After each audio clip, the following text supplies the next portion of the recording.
Hey, everybody, welcome to the garage. So it's Saturday morning, and I figured I would take you on a little tour of my new machine that I built. So it's a mini mill that I bought and built many upgrades on it to make it a really nice machine. So I basically took the least expensive mini mill that I could find, and I put a, a lot of more expensive upgrades on it. Some I built, some I bought, but the bottom line is it's awesome now. So you got to see it.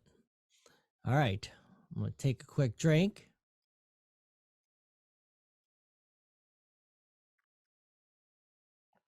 Hot tea.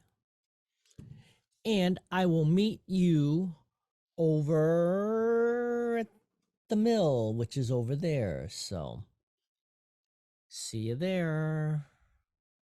Okay, so here we are. This is a mini mill that I purchased from um, Harbor Freight, and it's one of the least expensive mills on the market, and it's made by a company in China called Sieg. You can purchase this mill with many other brand names. It's the exact same mill, but it just maybe painted a different color and different labeling, but it's basically the same. So I wanted to I owned a mill like this a while back, and I bought the more expensive model, and I did a couple projects with it, and then I sold it, and I was kind of sorry I sold it, so I bought this version of it, thinking that I didn't really need the expensive version because for what I do is just for hobby. So anyhow, this is the Harbor Freight version, and it runs about $700, and the one that I purchased last time probably ran around $1,200, so it was almost double the price.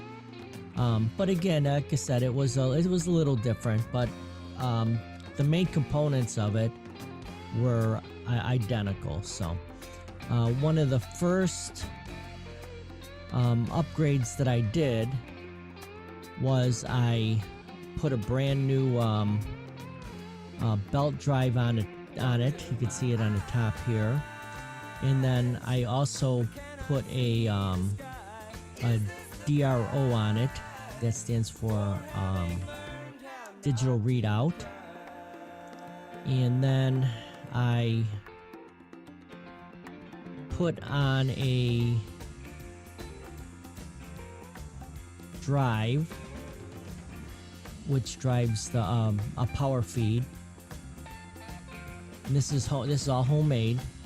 This is basically a wiper motor from a car, just a generic one.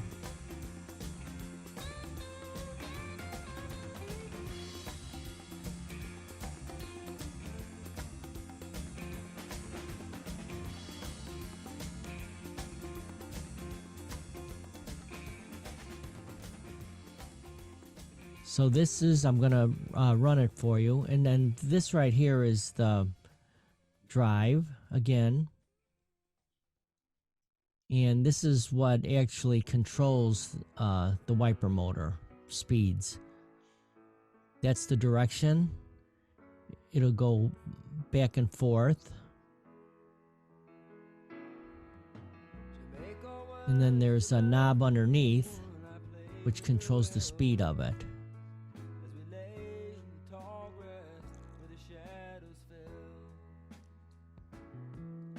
So here I'm starting to cut, and this is 3/8 aluminum, which is not a tough material to cut through, but again, like I said, for what I do with it, most of my material is going to be a softer metal.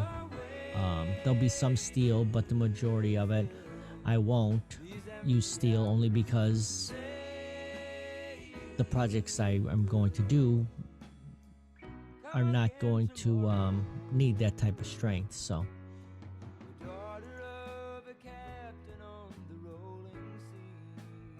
you can see it's cutting. It cuts really smooth.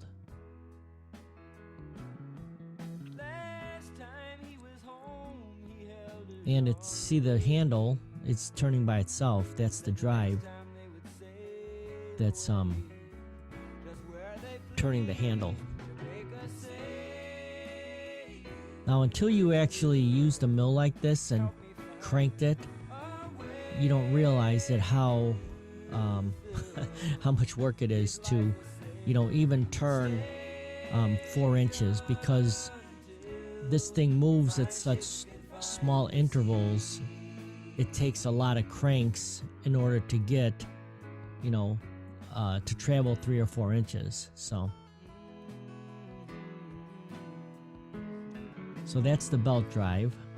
It originally had gear drives, and the gears were made out of plastic, so they were kind of a junk system. But I knew that when I purchased it, and I knew that I was going to upgrade it to the belt drive.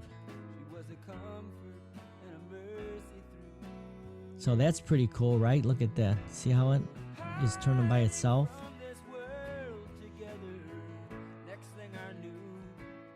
And that little thing with it looks like an arrow on it, that's the clutch. That's one of the things I bought. Instead of building a clutching system, I just bought an existing one and hooked up my motor drive system to it. So if you were to buy this whole system, the clutch and the motor, that's about between $400 and $450. So I ended up building mine for probably definitely less than half. And I kind of like mine better. I think I like the way it looks, and it actually performs really well. But the clutching system I liked a lot, that they had. So, and that's about all. So I'll talk to you later.